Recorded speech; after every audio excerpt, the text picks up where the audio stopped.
きんぴらごぼうは日本に江戸時代と古くからあるお惣菜の一つ。江戸時代はごぼうは力がつく食べ物とされていて、強い男の子の象徴、熊と相撲を取って強くなった昔話や伝説にもなっている金太郎、坂田金時の息子から名前を取られて、きんぴらごぼうと呼ばれるようになったそうです。まるでほうれん草を食べると強くなるアメリカの漫画ポパイのようですね。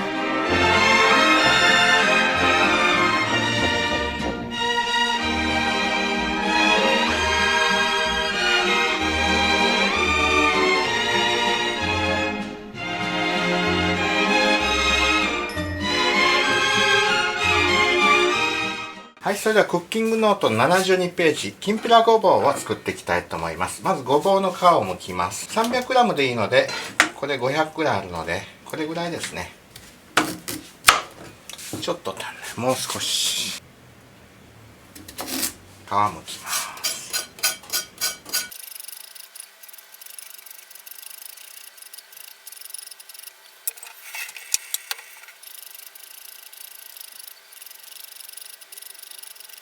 はい、ごぼうを切っていきます。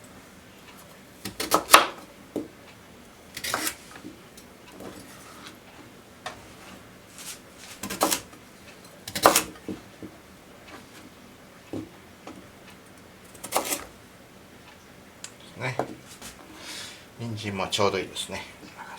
マッチ棒の大きさに切るので。日本ではごぼうはとても力がつく食材として扱われてきましたが、実際の栄養価はどうなのでしょうか。炭水化物が 15.4%、タンパク質は 1.8% 含まれています。その炭水化物のうち3分の1が食物繊維で、便秘解消に効き、腸の働きを良くしてくれます。ビタミンは少ないですが、カリウムやマグネシウム、亜鉛などミネラルをバランスよく含んでいます。水にさらしとき、水入れときます。さらにクロロゲン酸というポリフェノールを豊富に含んでいるため、抗酸化作用で体の老化を防いでくれるようです。このクロロゲン酸はごぼうの皮を剥いた時に出てくる茶褐色の成分で、あまり水にさらしすぎると失われてしまうので、5分、長くても10分で水から引き上げた方が良いでしょう。水にさらさないどころか、皮も剥かないで料理した方が良いとも言われているくらいです。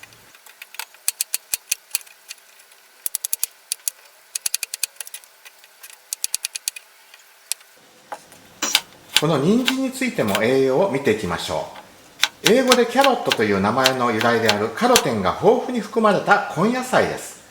カロテンはビタミン A の全区体で、人参の色はこのカロテンによるものですが、人参 50g で1日の必要量が摂取できるようです。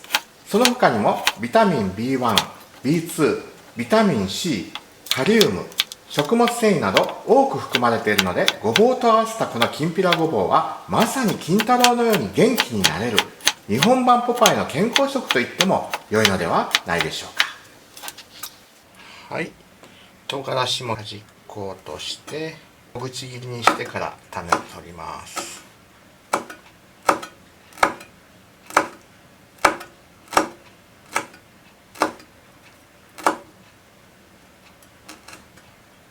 捨てます。水にさらしたごぼうをざるに移してさっと水を通して、で人参もちょっとこっち一緒にですね。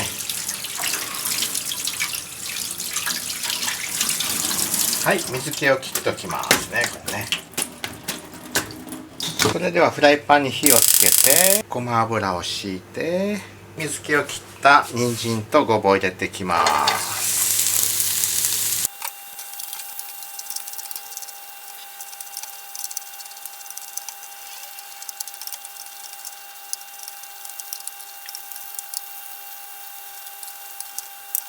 はい、ごぼうと人参全体に油が行き渡りましたら、砂糖と醤油入れます。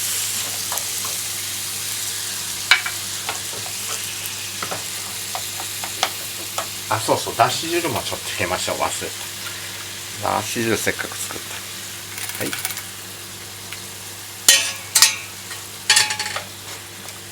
先にだし汁ですね。ごめんなさい、順番間違えました。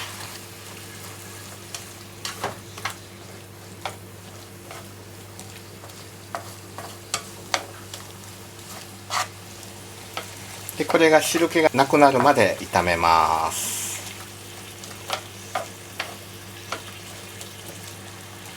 ごぼうを食材として扱うのは世界でも日本だけという話を前にもいたしましたが、食文化の違いから大きな誤解を受けたことも歴史上ありました。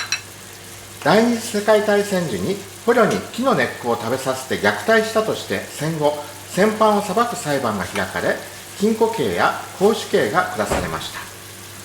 日本からしてみれば、ごぼうは当時食糧難で自分たちも食べられないくらい貴重な食べ物でしたが、捕虜を元気づけるため買ってきて与えたところ、なんだこれはとなったのですね。悲しい誤解です。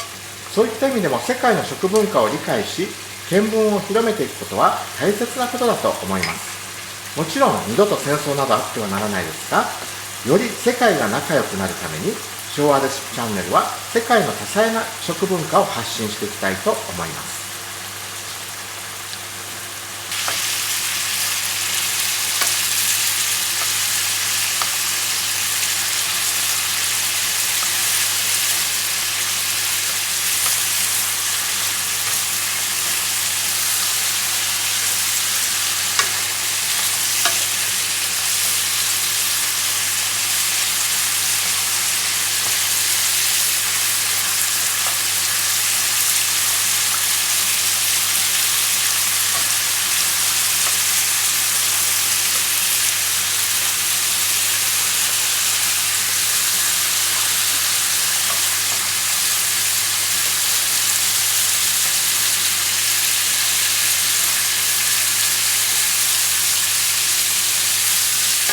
はい、こんなところで火を止めます。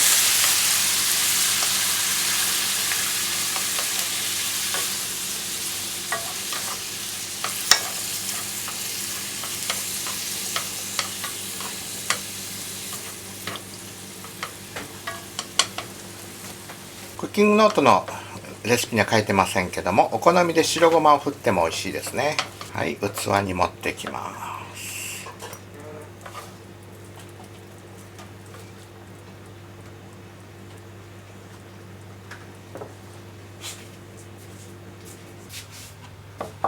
はい、きんぴらごぼうにお好みでごまを振りかけて、きんぴらごぼうの完成です。